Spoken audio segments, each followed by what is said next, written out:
Hey,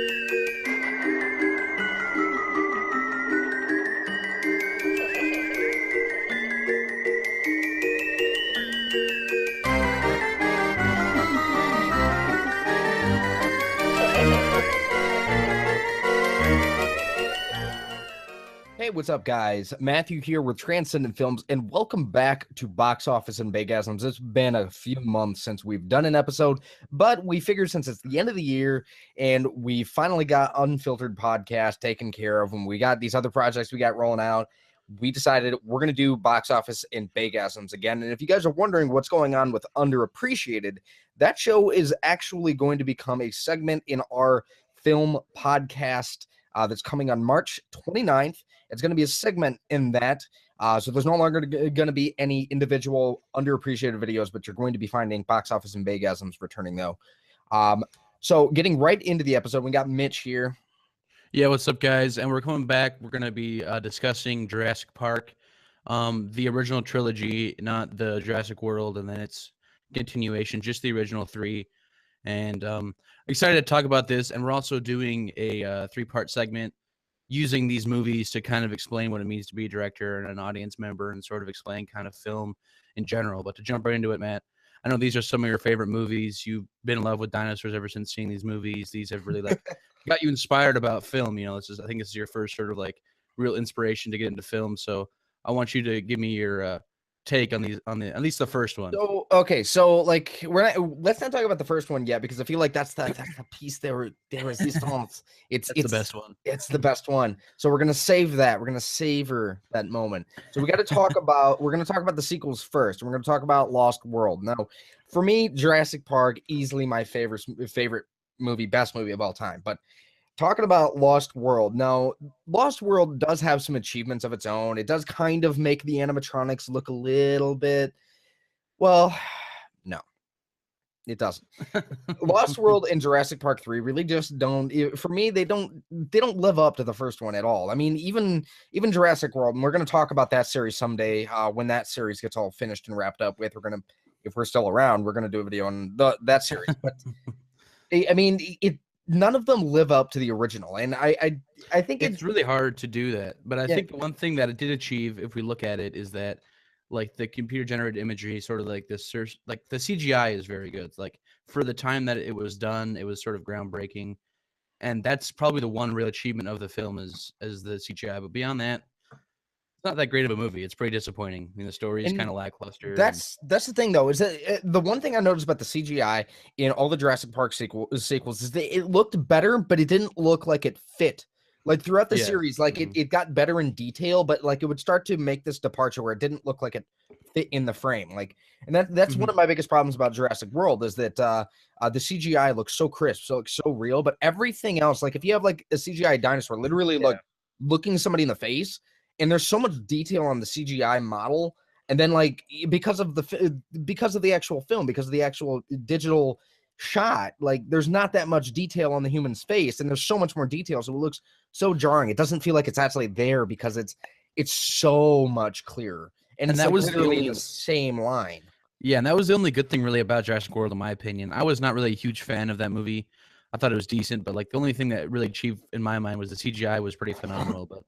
And the same thing can be said about Lost World. I think that it could have been very good, but it seemed like they just got really lazy with the story, and they just got really stuck on making the CGI look as good as possible, which is also a big problem with a lot of these bigger blockbuster films. They spend far too much time on the CGI and not enough on the actual story. And practical effects are kind of starting to come back, which I like, because practical effects are always better in my mind, and they're starting to make a resurgence because people are getting kind of sick of these big blockbuster CGI films. It seems they want more practical effects, and sometimes it's just too much, It does get really sickening for me, because there are some movies where I understand you can't do it any other way, and that's the Transformers series. Transformers for me is come on, you can't have a giant animatronic fucking robot doing the shit that they do in those movies.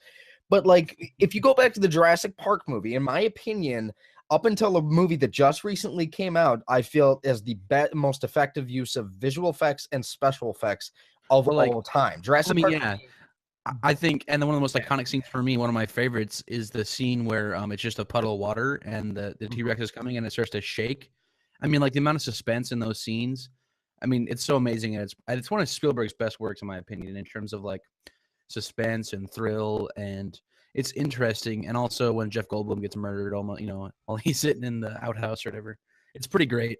Yeah, yeah, I mean there's like so many scenes from that movie that are like iconic. Clever girl, the vibrating glass of water, the raptors in the kitchen scene, the Jeep chase scene.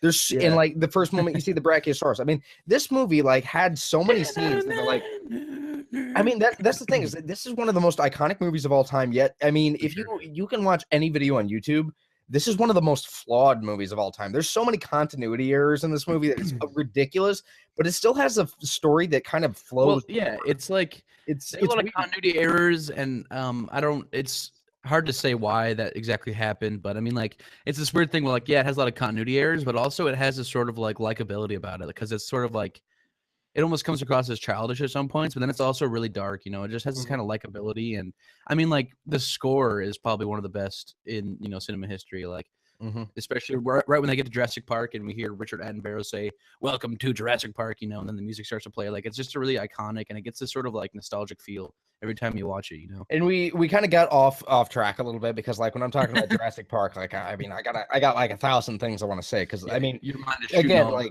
place. again for me it's the Jurassic Park's the movie that inspired me to go into film. But like again on Lost World, I mean, talking about the problems and like the benefits of this movie, there are some positives, there are some negatives. Overall, the movie was kind of lackluster to a sense. Like it felt like I've seen this before. I've been here, even though like the whole idea, oh, you're on an island of dinosaurs, but there's no fences this time. Well, the fences didn't work on the first one, so like, what's the up factor on that? And like in this whole plot line where it went from being this movie about this movie about like capitalism on animals and all that, like now it's a movie about like naturalism, and it's so PETA fucking, and it just messes with me too much because I'm just like I don't want this garbage shoved down my throat, and I just like Well, like, it gets annoying after a while. it was like they had trouble just coming up with something it wasn't very compelling. Like there was Yeah. nothing about it really was compelling, and it didn't really like draw you in. It was just sort of like this money grab, like recycle of Jurassic Park with better CGI, but not done as well. It was like not done as well. They just wanted money, and it just all around was very disappointing. And I don't know if they were just had a lot of pressure on them because like they had struck gold with the first one, and it was going to be hard maybe for It's them hard to. though because like part of what makes Jurassic Park so good is like it's like everything about it. I mean, like it's that surprise. It's that first to ever do it because they were the first. They are the first movie to ever actually put CGI animals into a movie and actually make it look good. And like since like it's been 23 years and like it's very rarely ever gotten beaten out in terms of CGI and visual effects to an extent. It has such good use, so well utilization of the visual effects that they were doing in that movie. And so that's what makes it so special for me and for a lot of people. And it didn't work that well in Lost World because like the CGI, I mean, even today there's problems with CGI and visual effects, and they just Yeah. weren't there yet. And they were trying to like do some more things with it. And there were scenes and shots in that movie where it's just like that looks ugly. Stop it. Don't do it. Don't I do it. wonder And if also I wonder if part of the issue also with these films is that like each successive sequel had a larger and larger budget. They had more and more to play with, and maybe they just caught up with all the financials of it, and they had so much money they could throw at it, and they were just like, we have all this money, let's just start throwing it at all these effects. And then because the first one wasn't a huge budget, it was relatively small, so they had a little less to play with. They had to be more creative with how they did things. And the next ones, they had a lot of money, they could just kind of do whatever they wanted. Like, actually, oh, it doesn't matter. Actually, for the early 90s, Jurassic Park had actually have quite a massive budget. I think it was like $93 million, 90 something million dollars, I think was his budget. And it was quite massive for the early 90s. And I mean, they struck gold with it because the movie made like somewhere around $900 million. And it stood that way. Yeah. Like the previous movie that it was like the highest like grossing movie for like 2 years until Yes. Lion King. I just checked on it, and it looks like the first movie was 63 million budget, and against a little over $1 billion what they made in the box office in the early 90s, which is pretty crazy for Actually, no. Okay, so unless it remember was re-released. Yeah. re-released 3 years ago in 3D, and that's what pushed it over the $1 billion mark. But it Is that was what did it? Yeah. early, Okay. yeah, it was at like the very like mid-range $900 million, which was unheard of back then. I mean, I mean, that movie made so much money. Of course, they made a sequel. It took them 5 years to put out the sequel, mind it. Yeah. Like 4 or 5 years to put out the sequel. So like for a series that like, I mean, for me, Lost World isn't a terrible movie, but it's nowhere near the original. For me, it's Yeah. a popcorn flick. It's definitely enjoyable. I can definitely pop it in anytime I want and watch it. But getting onto the movie that really is like a huge disappointment, I also feel is a popcorn flick. But again, you'll probably be annoyed by more of it, and that's Jurassic Park 3. So Jurassic Yeah. Park 3 is the last movie in the original trilogy, if you will say, because Jurassic World, while it isn't part of that trilogy, kind of is a sequel to the first one, but it also like ignores the second and the third movie, which there's a weird continuity thing they got going on right now. But Jurassic Park 3 is only an hour and a half, so keep that in mind. Like they actually fit in quite a few sequences, and like it does actually have a very well use of 3 act structure, but zero compelling characters, zero compelling story. I mean, It's yeah, really just it was more of it's just it was more of the action. same. It was more of the same as what we got with Jurassic World, or not Jurassic World, at the Lost World. It was more just like, here's more of the same. Look at CGI is better, but the story still kind of sucks. Characters aren't really that great.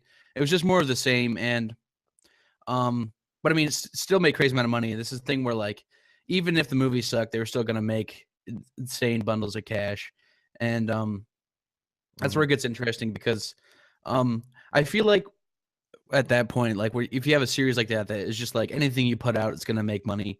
I wonder if you just get kind of lazy with it. Do you think would you think that like maybe you're just like, well, I mean, that's been a huge problem. I mean, it's starting to come back a little bit, especially with these massive like these weird cinematic universe franchises that have been coming out since Iron Man. yeah, But those haven't caught on up until like the last 2 or 3 years with other studios. But like, yeah, it was a huge problem for like 15 years where like companies were just releasing sequels and didn't give a shit about them because they knew that because of branding, it would make a shit ton of money and they would just not give a shit. And it's still kind of a problem today, but it's becoming less and less of a problem because Marvel and Disney have started up this really awesome thing where they yeah, well, basically like own the market because they put out sequels every single year, and each one are consistent. They have great Marvel and great Disney movies. are having such an insane run lately with these films that like it's just bananas what they've been doing. And I don't know how they keep it up, but somehow they keep doing it. And I don't know how long it's going to last, but like they've definitely changed that sort of like feeling of like, well, just because the first one was good, that doesn't mean the second one has to suck. Like we can still make a good movie. We can keep this going. And they don't really, they don't get like tired of it. It seems like they're like, yes, let's do this. And each one feels like kind of refreshed every time you watch it. Like nothing feels like, oh, the same old, same old. It feels different. It feels a little more refreshed. There's a certain amount of like anticipation going in, and you're like, this will be like, it'll feel new. With these movies, it's like it started to feel like more of the same over and over again, kind of uninspired. Because like in the first one, it felt like Steven Spielberg at his best. He felt very inspired, and he really wanted to make something great. And then after that, he was like, well, I'm on the map now. People know who I am. I'm a big hot shot. And that's the thing about Steven Spielberg though, is that he's not really all that good with the sequels. I mean, save for a few of them, Lost World, while it's not really all that great, it's kind of an okay sequel. I mean, it's definitely disappointing, but like if you actually take a look at his track record, he doesn't make sequels, and when he does, they're pretty miss a lot of the time. I mean, that's Yeah. not Steven Spielberg's sort of thing, is he doesn't like making sequels, so that might be part of the reason why his sequels, when he makes them, aren't all that great, because he just doesn't like doing them. Like, I mean, this I man think the does like one a lot of movies that have like franchise potential that he doesn't take because he just doesn't like sequels. And the one silver lining I think to that is, other than Kingdom of the Crystal Skull, which I still think is a good movie, Indiana Jones is a pretty flawless series overall. I mean, Yeah. like that's probably his best like sequels of movies. But even I like Kingdom of the Crystal Skull, if I'm gonna be honest. Yeah. I think it isn't that I bad. I like think it it's too. I think it's I pretty decent. it's definitely not my favorite. For a lot of people don't like Kingdom of the Crystal Skull. Just to knock on that for a second, is that a lot of people don't like Kingdom of the Crystal Skull because it takes for a kind of sci-fi kind of world. I mean, The fucking Holy Grail was in one of them. And you guys have a problem with aliens. Oh no, the other one because this one's not about anything religious or artifacts or blah blah blah blah blah. Yeah. Well, no, the crystal skulls, those aren't sci-fi things. Those are actually real. The whole alien aspect, that's sci-fi. That's not real. I love Shia LaBeouf in it. Really, like Shia LaBeouf was really great in it. That was one of the big reasons why I liked that movie, because I thought he was really great in that movie, and I thought it brought this new sort of like life to the film. And I'm a big Shia LaBeouf fan. I don't know if you guys know that, but like a huge Shia LaBeouf fan. I think. Yeah, same. So am I. I am a huge But fan. so yeah, so Steven Spielberg isn't always great at sequels, and that maybe explains why. And maybe because there's the same guy that wrote all three of them, right? It was like David Koepp or something like that, or Koepp or something. Koepp. I should know that. I should know this because I should know this. I do know his first name is David, but like the thing is, Steven Spielberg didn't make Jurassic Park 3. He made 2, but he didn't make 3. But he was a producer on 3. But Joe Johnston made 3. Joe Johnston, as much as I'd like a few of his movies, he's got some stinkers out there, and that being Wolfman and that being Jurassic Park 3, and save for a few. But he did a good job with Captain America: First Avenger. Yeah, he did really good. That's a very good movie. But he did great with Honey, I Shrunk the Kids. Yeah. Joe Johnston, he had kind of a career that was like, it was going somewhere for a little while, but I think like he lost a bit of his head. He lost a bit of his focus on what matters in movies because he was getting like so much work. And then like, now it's kind of, the flow's kind of stopped. So he's gotten better over the years, especially since like the flow stopped and he's gotten to be able to get his head back on his shoulders. But like, yeah. But overall, these, I mean, the first one, because that's the best one, this is a groundbreaking film. I remember watching it when I was a kid. I think my parents showed it to me when I was like 6, and ever since, that was like one of the first like I guess scary or like violent movies I ever watched. And I mean, I've loved it ever since. And also I remember going to Disney World, and they have a Jurassic Park ride down there. Yeah. And I mean, like, there's so much nostalgia tied along with me in that movie. Universal, in particular. Yeah, Universal Studios is where it is. There's so much nostalgia tied in with that film for me. So like, I just have this sort of like, I'm almost biased when it comes to them because I really love them. But the second 2 aren't very good. I mean, like, they're fun to watch. They're movies that you can watch and they're still enjoyable, but like, they're not great. They're not as good as the first one. They'll never be as good as the first one. And I don't know. It's just this thing where I can't be too critical on it just because I love them so much. There's a lot of nostalgia tied in with it. And I feel you probably feel the same way, is that it's kind of hard to be very critical on these movies just because. I mean, I've been quite critical on them because I like them that much, because like my mindset is, if I ever make a movie, like one of my movies I want to make a true blue fucking amazing remake of Jurassic World. And not per se just because I feel like there's something wrong with it, but because I feel I can add more to it and make it better. Because there definitely are some as much as I love Jurassic World. I noticed you're in a Jurassic Park shirt right now. Yeah, I am. As much as I love Jurassic Park, it's got some problems. It does have some problems. World, like I was not a fan of that movie at all. I mean, not Jurassic World. It said Jurassic Park. Okay, yeah, sorry. Yeah, no, but Jurassic World, yeah, that movie does have problems, but we'll touch on that another year. But Jurassic Park. Oh, Mitch, before we talk about the perfect, the meal, before we get to the part of this discussion, we got to rate 2 and 3. So Lost World, what do you give it out of 10? Where are you giving Lost World out of 10? Lost World, I will give it like a 6.5 or 7 out of 10. I don't think it's that bad. I mean, like, I think there's a lot of problems with it, but like, I can still sit down and enjoy it. And I think it does a decent job of, being a sequel. Although not as sort of, I guess, inspired as, the first one, but I can still enjoy it. So I think probably 6.5 out of 7, or 6.5 out of 10, or 7 out of 10, somewhere in that range. Because I think it does a pretty decent job of what it needs to do. I'm at a 7.5 out of 10 on that movie. Yeah, like I said, I love Jurassic Park. I mean, I am a little biased, but I do recognize there's a lot of problems with Lost World. I mean, for me, it's got, I don't know. It's got probably, like, overall, it probably has more problems than Jurassic Park 3. It's just Jurassic Park 3 just doesn't bring anything new. It's not per se that's a problem movie. It's just an uncompelling and very, we've seen this before. It's a very bland movie. That's what Jurassic Park 3 is. But Lost World has some problems in it. It has some continuity errors. It has a lot of storytelling problems. It actually has it has some weird thematical problems as well. And tone.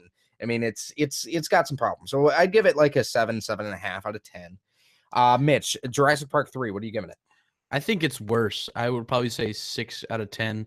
Hmm. Just because it felt like more of the same, and it didn't feel like they tried to do better on anything. It almost feels like it's the same movie to an extent. Like a lot of the same issues seem to come up. It doesn't feel inspired either, and it seems like it was just almost like a money grab at that point. And they just wanted to have like a 3-movie trilogy just because it's probably felt right to them. Like here's 3 movies, but I mean I think it's worse than Lost World. Hmm. Probably 6 out of 10, just because it doesn't feel like they tried to improve on anything. Yeah.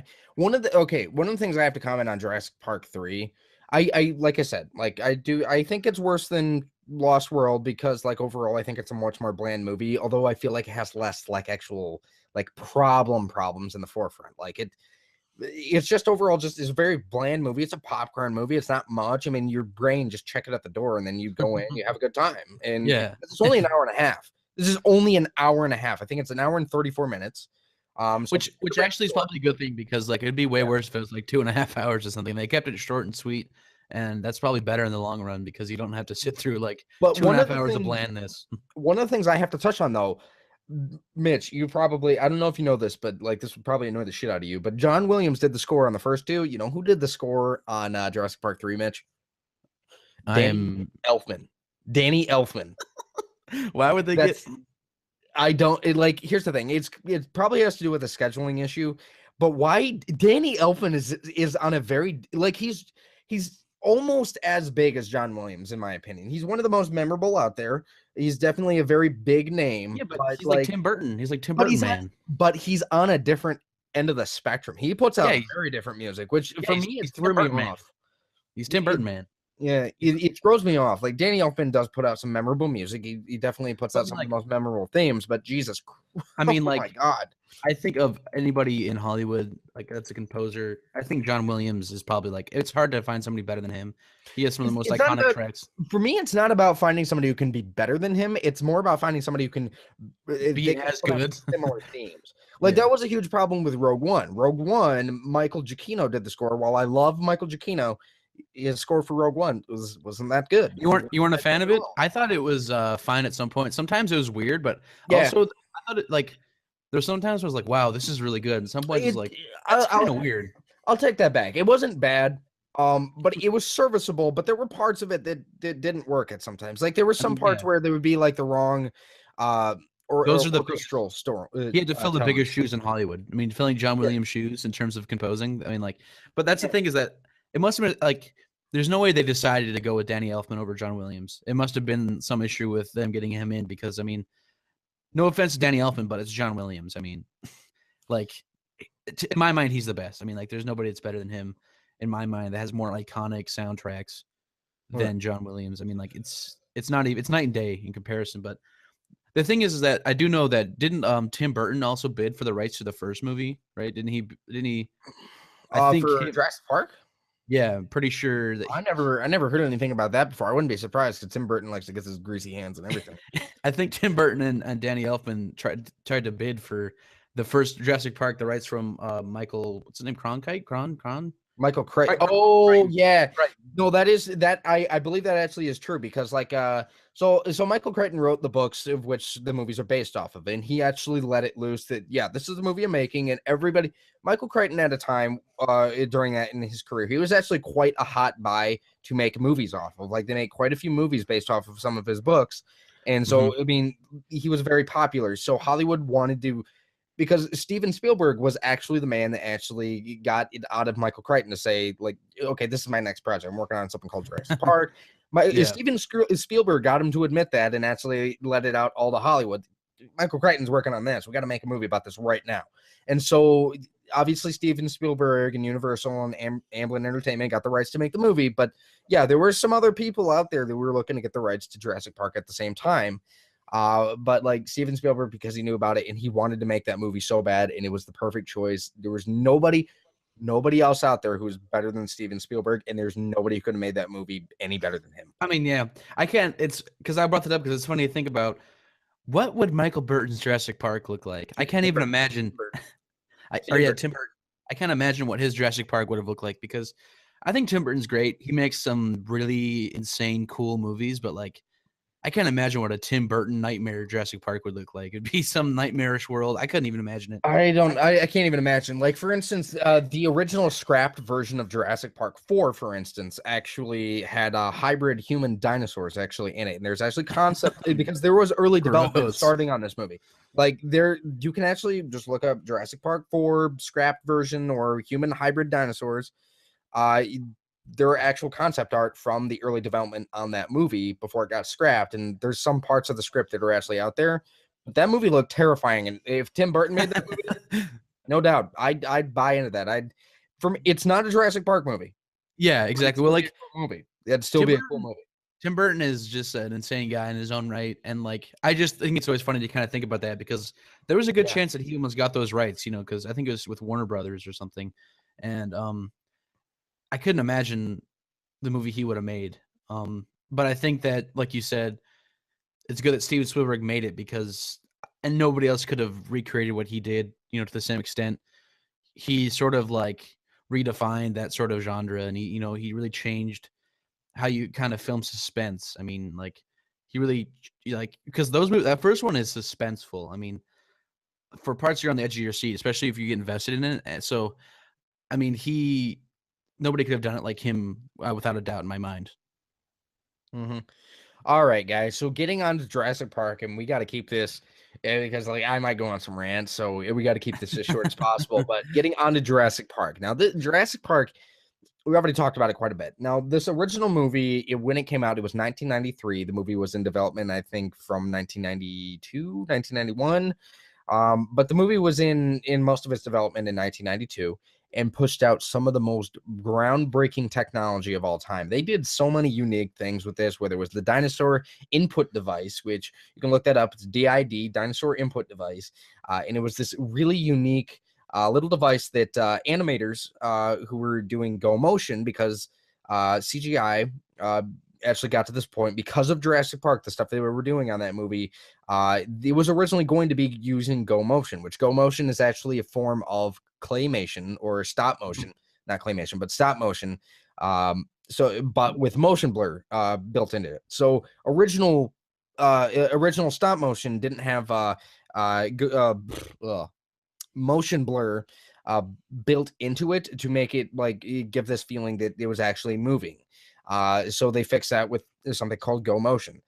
So they were originally going to use that, but instead, some group at ILM, it was Dennis Meering and a few other guys actually came to Steven Spielberg and said, "We can do what you want, but 10 times better or 100 times better." So they, yeah, and essentially that's what they did. And Phil Tippett was actually the lead guy who was doing go motion at that time. And unfortunately, they didn't end up using go motion on the movie. So that kind of marked the beginning of the end of his career. But they actually found a place for him. So Phil Tippett's animators actually built a device to actually make actual movements for the dinosaurs, and then it would input into the CGI models, just to put it so simply, into the computer, so that way the dinosaurs would animate the way that the animators wanted them to, with this giant device that literally was like a giant techno-looking dinosaur.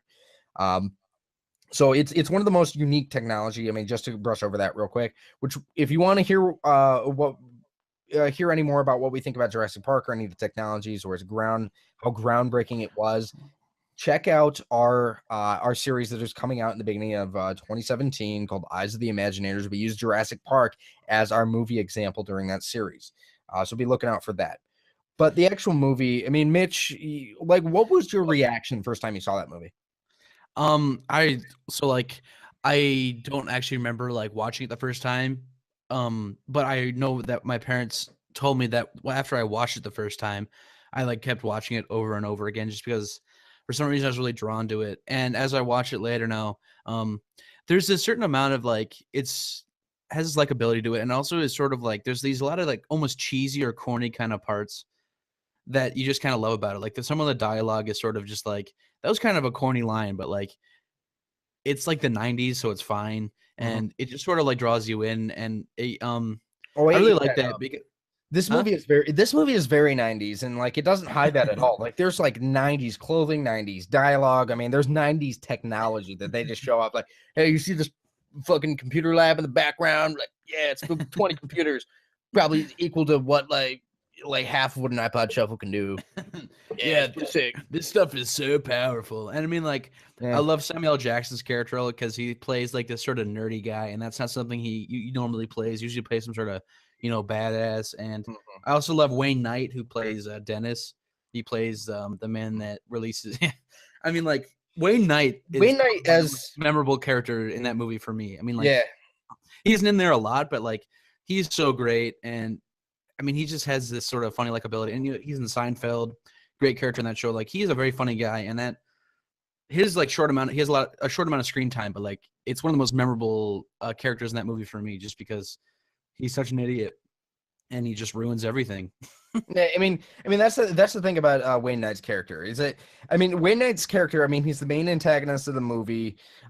He plays God damn it, Dennis Nedry.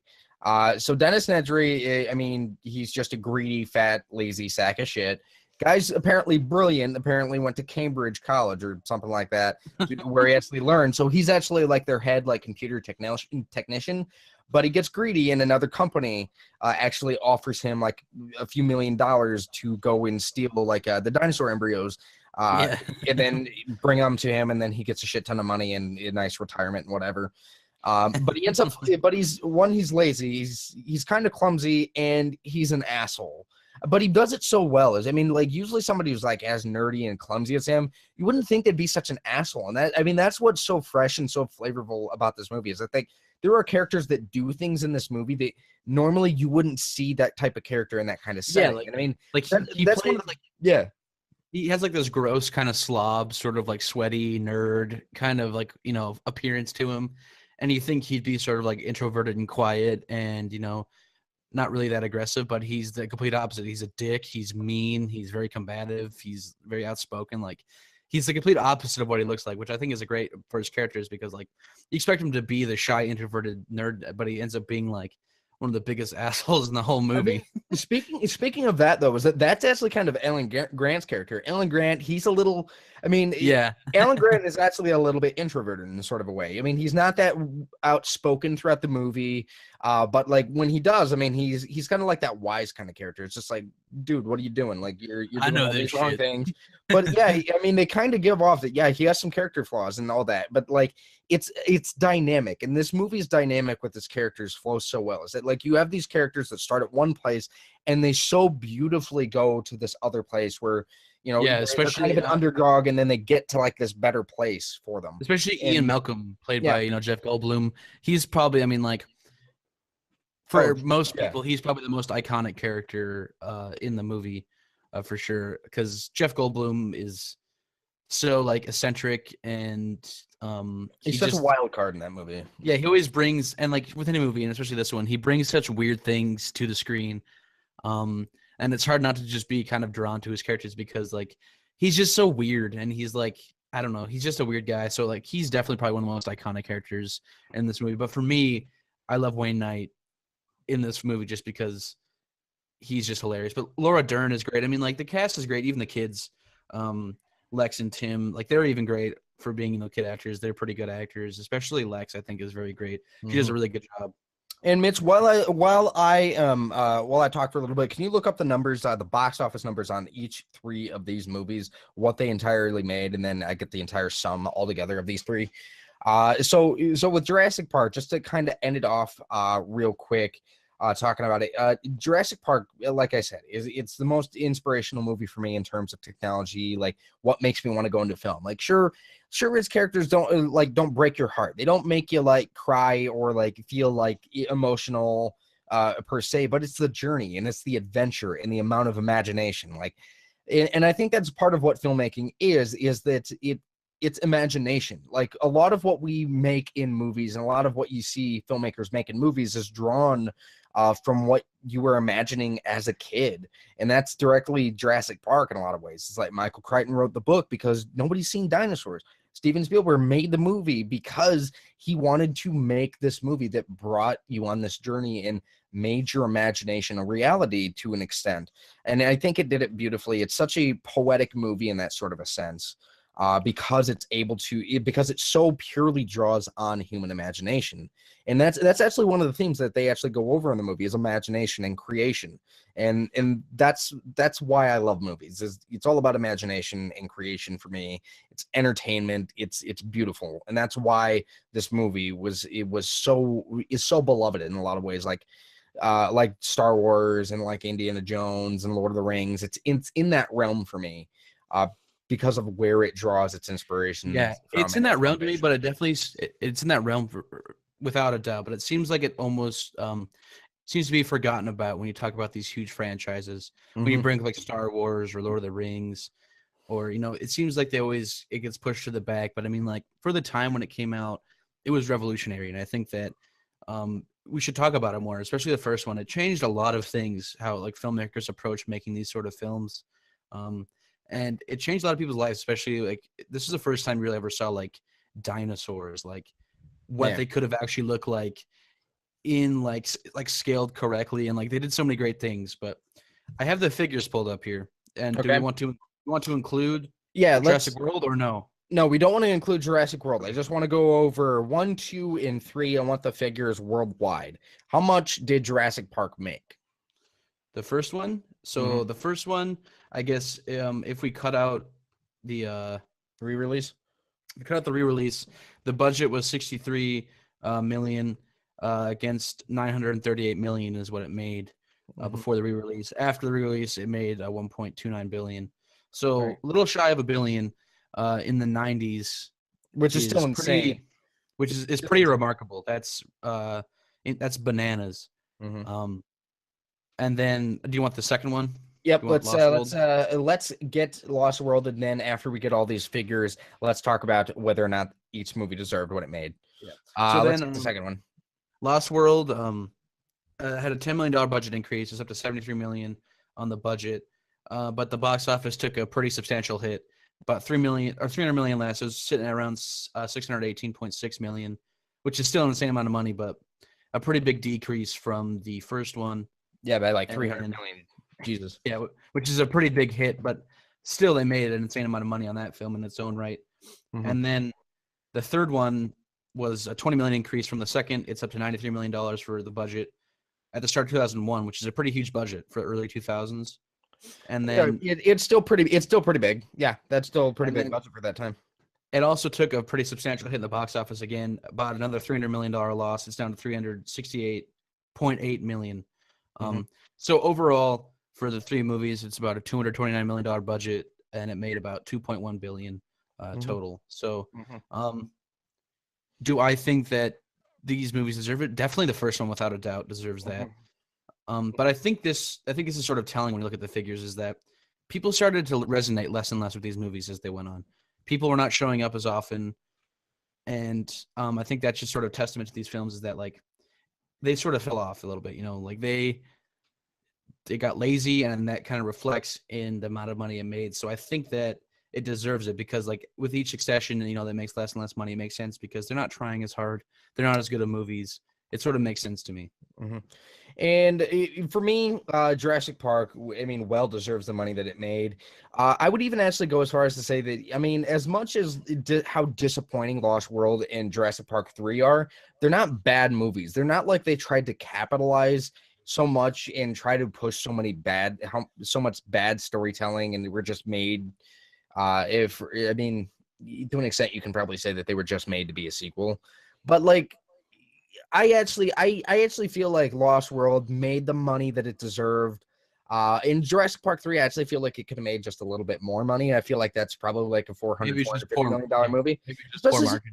Yeah, especially since Jurassic Park 3. It's not like I said, it's a popcorn flick. It didn't exactly do much that was like problematic or anything. It was just kind of bland. It's a popcorn movie. It's only an hour and a half. If you got an hour and a half to kill, it's not a bad movie to just sit down and watch. Yeah, exactly. So I would actually feel like, it deserves the money that it made. I feel like Jurassic Park 3 could have made a little bit more money. I feel like Jurassic or like Lost World is that kind of like that range where that fits for it. Anymore, I'd probably be like no. Somewhere around 600 million is probably more appropriate for Lost World in my opinion. Maybe 500 million. And I think that with Jurassic Park, The sky was the limit with that. It could have made any amount, any amount of money it made. I've been like, yeah, that makes sense to me. But I think, like we said, I think that is just sort of reflective that the second two they didn't strike gold the same way. They couldn't quite find a way to keep that story going that was very compelling. It was definitely more like a one-off sort of film. Like the first one, it was a pretty perfect story, and like it was sort of hard to see how they could stretch that out beyond, because it sort of was resolved almost by the end. So yeah, it makes sense to me why it fell off. Yep. And just to recap, Mitch, what's your rating for Jurassic Park? Jurassic Park for me is 9.5 out of 10. The only thing I knock it for is just that there is, like we said, there's a good amount of continuity errors. I mean, there's a lot that you can find. And for me, I think that was just maybe laziness, or they weren't paying attention to the stories. That's the one knock I have for it. But beyond that, it's pretty flawless. Yeah. Everything about it's amazing. For me, Jurassic Park is a 10 out of 10. The problems I have, I mean, even the continuity errors, I mean, they're not like big continuity errors. Like, what? That doesn't make what? No, it's like, for me, it's nitpicky problems with Jurassic Park. So yeah, I'm gonna give it a 10 out of 10. Stuff is in weird place, or stuff isn't placed right, or it's just like small thing. Yeah, and yes, I do believe that it deserved the amount of money that it made, even with the re-release. I totally understand that as well. Totally deserved it. With Lost World, it's a 7.5 out of 10. And Jurassic Park 3, I'd give it probably a 5 or a 6 out of 10. Probably a 5, more say. For a 5.5. We'll say 5.5. Yeah, it's fine if you just need an hour and a half of mindless entertainment. Yeah. All right. Thank you guys for actually watching. Mitch, was there anything else you wanted to add? No, but definitely, if you haven't seen these movies, watch the first one. Like the sequels, if you want to, if you like the first one, go ahead and watch it. But definitely watch the first one. If you like movies, you need to watch this film, because like it is groundbreaking. It changed so many things. And if you're a sort of like a self-proclaimed cinephile, or you enjoy learning about movies, like watch this movie and learn about it, because like it will open up your eyes to what Steven Spielberg did when he came in, and how he changed the industry, and that's why he is considered one of the greatest directors, because he like revolutionized the industry. I mean, like this film was groundbreaking in every right, and it's sort of been forgotten about. But like, I think if we talk about it more, we'll realize that like what went into making this movie was insane. Yeah, I mean, that's true. I mean, this movie brought some of the most groundbreaking technology of all time. It is one of the most well utilized for its technology of all time. So it definitely set the bar for a lot of movies. So yeah, just on that note, check out the movies, and guys, don't forget to actually comment on our videos and share them around. Sharing them around means the world to us. We definitely want to get a bigger audience. We want you guys to be sharing these videos around, because we feel like we provide some of the best content actually out there in terms of talking about movies. So thank you guys for watching. And if you haven't checked out Unfiltered, check out Unfiltered Podcast. The season's ending on January 25th. You still have time to catch up on our other episodes and join us for this last month run. This next episode that we are actually releasing is going to be an end of the year episode. So be watching that, be keeping an eye out for it. Thank you guys for watching, and don't forget to subscribe. And please comment on this video if you have any movie series that you want us to discuss, or you want to bring up any of these big box office movies or series. Just drop it down in the comments, and we'll think about it, because we're always trying to figure out new series to do. And if you have one you want to see, let us know. Especially underappreciated. If there's a movie that you love and you want us to talk about, let us know, because we will love to discuss that, or look at it, or consider it. So please do that.